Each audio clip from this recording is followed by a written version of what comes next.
Quality study अकॅडमीच्या YouTube चॅनलवर तुमच्या सर्वांचं स्वागत आहे विद्यार्थी मित्रांनो. आज आपण 19 जानेवारीचे चालू घडामोडीचे प्रश्न पाहूया. ही सिरीज UPSC, MPSC व इतर सर्व परीक्षांसाठी अत्यंत उपयोगाची सिरीज आहे. या सिरीजमध्ये आपण एक्झाम पॉईंट ऑफने एक महत्त्वाचा टॉपिक पाहतो. तर आजचा आपला महत्त्वाचा टॉपिक आहे केंद्रीय दक्षता आयोग. याबद्दल आपण संपूर्ण माहिती पाहणार आहोत. जे विद्यार्थी आपल्या चॅनलवर नवीन असतील त्यांनी क्वालिटी स्टडी अकॅडमीच्या यूट्यूब चॅनलला सबस्क्राईब करून ठेवा. असेच महत्त्वाचे चालू घडामोडीचे सिरीज आणि अपडेट तुम्हाला क्वालिटी स्टडी अकॅडमीच्या माध्यमातून मिळेल. चला आता आपण चालू घडामोडीचे प्रश्न पाहूया. तर काल विचारले गेला प्रश्न, नीती आयोगाच्या निर्यात सज्जता निर्देशांक EPI 2024 मध्ये कोणत्या राज्याने देशात प्रथम क्रमांक पटकावलेला आहे? तर तो राज्य आहे आपला महाराष्ट्र राज्य. म्हणजे ऑप्शन क्रमांक 3 आपला बरोबर उत्तर होता.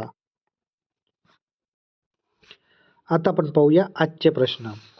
DRDOने man portal anti tank guided missile MPATGM ची यशस्वी चाचणी कुठे घेतली आहे? तर या प्रश्नाचं उत्तर राहणार आहे ऑप्शन क्रमांक 3 अहिल्यानगर महाराष्ट्र येथे. आता आपण याबद्दल माहिती पाहूया. DRDOने man portable anti tank guided missile ची यशस्वी चाचणी महाराष्ट्रात अहिल्यानगरमध्ये घेण्यात आलेली आहे. केव्हा घेतली? 11 जानेवारी 2026 रोजी. ही तिसऱ्या टप्प्याची थर्ड जनरेशनची स्वदेशी बनावटची फायर अँड फॉरगेट मिसाईल प्रणाली आहे. या मिसाईलने टॉप टॅग क्षमतेचे प्रदर्शन करत एका धावात लक्ष्य अचूक वेधलं जातो. विकास हे क्षेत्रस्थान DRDOच्या हैदराबाद येथील संरक्षण संशोधन आणि विकास शाळेने DRDLने विकसित केलेलं आहे. तर ही महत्त्वाची माहिती आहे याबद्दल. त्यानंतर पुढला प्रश्न, आरोग्य योजनेच्या लाभार्थींसाठी परफेक्ट मेडिक्लेम आयुष विमा कोणत्या मंत्रालयाने सुरू केलेला आहे? तर तो मंत्रालय आहे ऑप्शन क्रमांक 4 अर्थ मंत्रालय. तर विद्यार्थी मित्रांनो, तुम्ही ह्या क्वेश्चनमध्ये कन्फ्यूज होऊ शकता. तर हे मंत्रालय तुम्हाला असं वाटू शकतो की हा प्रश्न आरोग्य मंत्रालय या आयुष्य मंत्रालयाशी संबंधित आहे, पण हा मंत्रालय अर्थ मंत्रालय आहे. तर ही बाब तुम्ही लक्षात ठेवा. त्यानंतर पुढला प्रश्न, भारतीय लोकपाल दिन दरवर्षी कधी साजरा केला जातो? तर तो 16 जानेवारीला साजरा करण्यात येतो. म्हणजे ऑप्शन क्रमांक 2 आपला बरोबर उत्तर राहील. तर विद्यार्थी मित्रांनो, तुम्ही जे दिन विशेष दिवस असतात ते माहिती लक्षातच ठेवा, कारण की वारंवार एक्झाममध्ये याबद्दल प्रश्न येतात. तर ही माहिती तुम्ही लक्षातच ठेवा. त्यानंतर पुढला प्रश्न, भारत तिबेट सीमा पोलीस म्हणजे आपण त्याला काय म्हणतो ITBP च्या महासंचालक DG पदी कोणाची नियुक्ती करण्यात आलेली आहे? तर शत्रुजित सिंग कपूर यांची नियुक्ती करण्यात आलेली आहे. म्हणजे ऑप्शन क्रमांक 2 आपला बरोबर उत्तर राहील. भारत तिब्बत सीमा पोलीस ITBP चे महासंचालकपदी शत्रुजित सिंग कपूर यांची नियुक्ती करण्यात आलेली आहे. केंद्र सरकारने 14 जानेवारी 2026 रोजी त्यांचे नियुक्तीचे आदेश जाहीर केले. हरियाणा कॅडरचे 1990 बॅचचे वरिष्ठ IPS अधिकारी आहेत. ते त्यांच्या सेवानिवृत्तीपर्यंत 31 ऑक्टोबर 2026 पर्यंत या पदावर कार्यरत राहतील. बदली, त्यांची प्रवीण कुमार यांची जागा घेतली असून प्रवीण कुमार आता सीमा सुरक्षा दल BSFचे महासंचालक पदी नियुक्ती करण्यात आलेली आहे. कपूर यांनी यापूर्वी हरियाणा पोलीसचे महासंचालक DGP म्हणून देखील काम पाहिलेलं आहे. त्यानंतर पुढला प्रश्न, सर्वोत्तम AI सोबत भागीदारी करून भारतातील पहिलं सार्वभौम AI पार्क कुठे स्थापन केलं जाईल? तर ती तामिळनाडूमध्ये स्थापित केलं जाईल. तर ऑप्शन क्रमांक 4 आपला बरोबर उत्तर राहील. त्यानंतर याच क्वेश्चनवर बेस हा पण प्रश्न आहे, भारतातील पहिलं सार्वभौम सॉव्हरीन AI पार्क कुठे स्थापन केलं जाणार आहे? तर ते चेन्नई इथे स्थापन केलं जाणार आहे. म्हणजे ऑप्शन क्रमांक 3 आपला बरोबर उत्तर राहील. आता आपण याबद्दल माहिती पाहूया. भारताचे पहिलं सार्वभौम AI पार्क चेन्नई तामिळनाडूमध्ये. स्थान चेन्नई आहे. तामिळनाडू सरकार आणि सर्वम AI कंपनी याद्वारे. दिनांक 13 जानेवारी 2026. गुंतवणूक 10,000 कोटी 5 वर्षात. रोजगार निर्मिती 1,000+. मुख्यमंत्री MK स्टॅलिन यांनी करारावर स्वाक्षरी केली. सर्वम AI कंपनी बंगळुरू आधारित भारताची AI company India AI mission अंतर्गत सॉवरिन LLM विकसित करणार आहे. सॉवरिन AI म्हणजे काय? देशातली विकसित, नियंत्रण आणि वापरात असलेली AI प्रणाली. डेटा, इन्फ्रास्ट्रक्चर आणि मॉडेलवर पूर्णपणे देशांतर राज्य नियंत्रण. तर ही महत्त्वाची माहिती आहे. तुम्हाला एक्झाममध्ये याबद्दल प्रश्न असू शकतो. त्यानंतर पुढला प्रश्न. 2026च्या पर्यावरणीय कामगिरीसाठी प्रतिष्ठित टायलर पुरस्कार कोणाला प्रदान करण्यात आलेला आहे? तर तो पुरस्कार डॉक्टर टोबी केअर्स यांना प्रदान करण्यात आलेला आहे. म्हणजे ऑप्शन क्रमांक 1 आपला बरोबर उत्तर राहील. त्यानंतर पुढला प्रश्न. तर 16वी एशियन संरक्षण मंत्रालयाची बैठक ADAMM प्लस दहशतवाद विरोधी कार्यगटची बैठक कुठे सुरू झाली? तर त्यांची बैठक नवी दिल्ली येथे सुरू झालेली आहे. तर ऑप्शन क्रमांक 2 आपला बरोबर उत्तर राहील. त्यानंतर पुढला प्रश्न. केंद्रीय दक्षता आयुक्त CVC म्हणून 16 जानेवारी 2026 रोजी कोणाची नियुक्ती करण्यात आलेली आहे?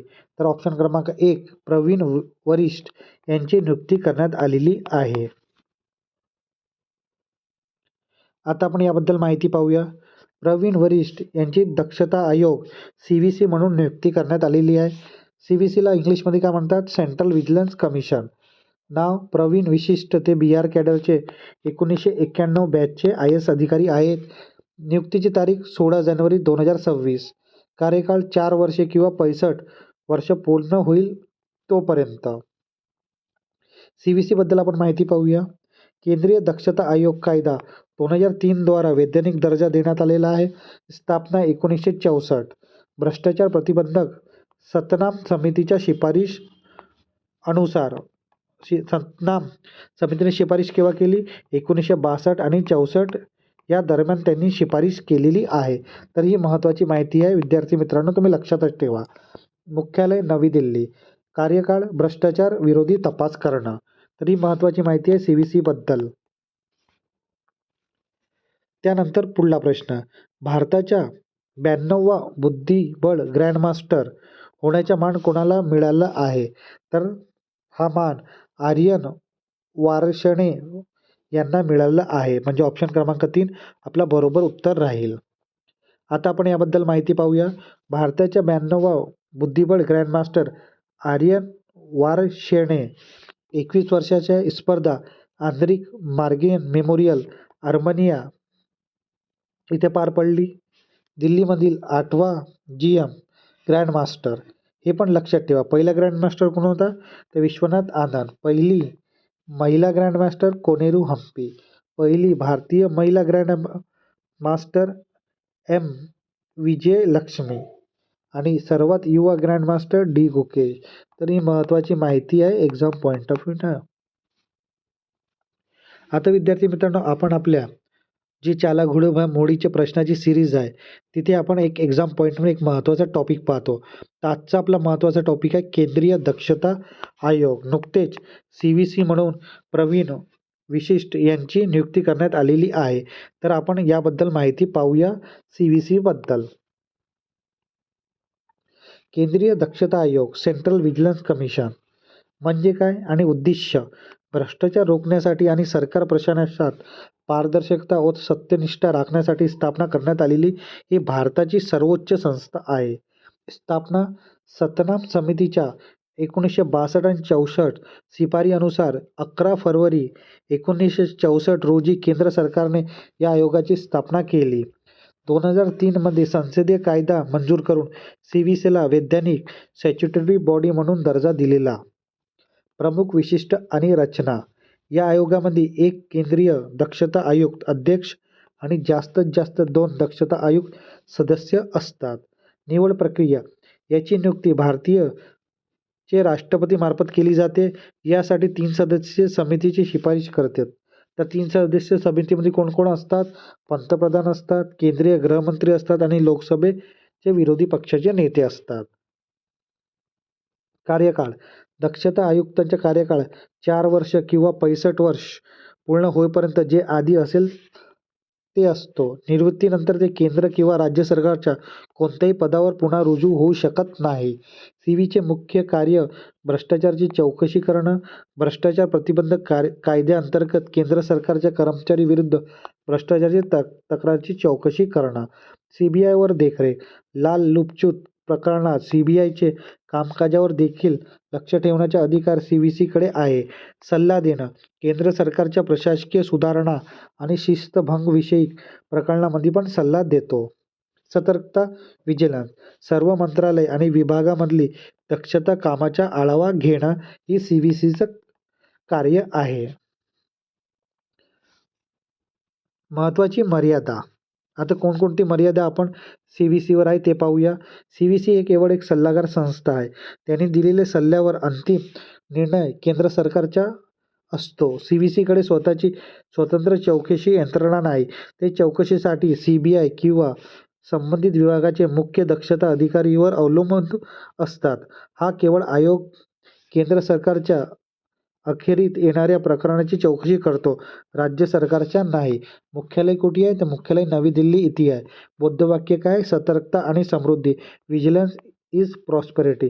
तर ही खूप महत्त्वाची माहिती आहे विद्यार्थी मित्रांनो सीव्हीसीबद्दल. कारण की आता नुकतेच सीव्हीसी नियुक्त झाल्यामुळे तुम्हाला एक्झाम पॉईंटमध्ये हा करंटचा विषय खूप महत्त्वाचा आहे. तर ही माहिती तुम्ही लक्षातच ठेवा.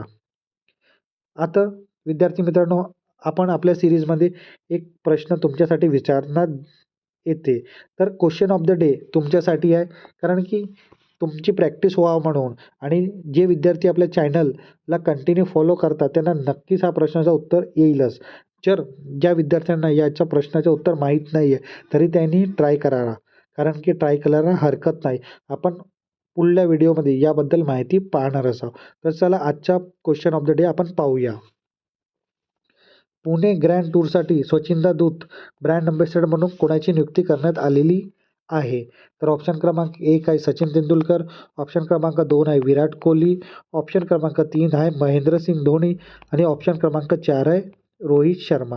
याबद्दल माहिती असेल विद्यार्थी मित्रांनो तर नक्की तुम्ही कमेंट बॉक्समध्ये उत्तर द्या. जर माहिती नसेल तरी पण ट्राय करायला हरकत नाही. आपण याचा आन्सर पुढल्या व्हिडिओमध्ये पाहणारच आहोत. तर या प्रश्नाचं उत्तर नक्की तुम्ही कमेंट बॉक्समध्ये सांगा. आता विद्यार्थी मित्रांनो आपण आपल्या क्वालिटी स्टडी अकॅडमीच्या यूट्यूब चॅनलवर ही सिरीज जे लॉन्च केलेली आहे चालू घडामोडीचे प्रश्नाची सिरीज. ही सिरीज तुम्हाला कशी वाटेल नक्की तुम्ही कमेंट बॉक्समध्ये सांगा. ही सिरीज जर तुम्हाला आवडत असेल तर नक्की लाईक करा, शेअर करा आणि आपल्या क्वालिटी स्टडी अकॅडमीच्या चॅनलला सबस्क्राईब करायला विसरू नका. धन्यवाद.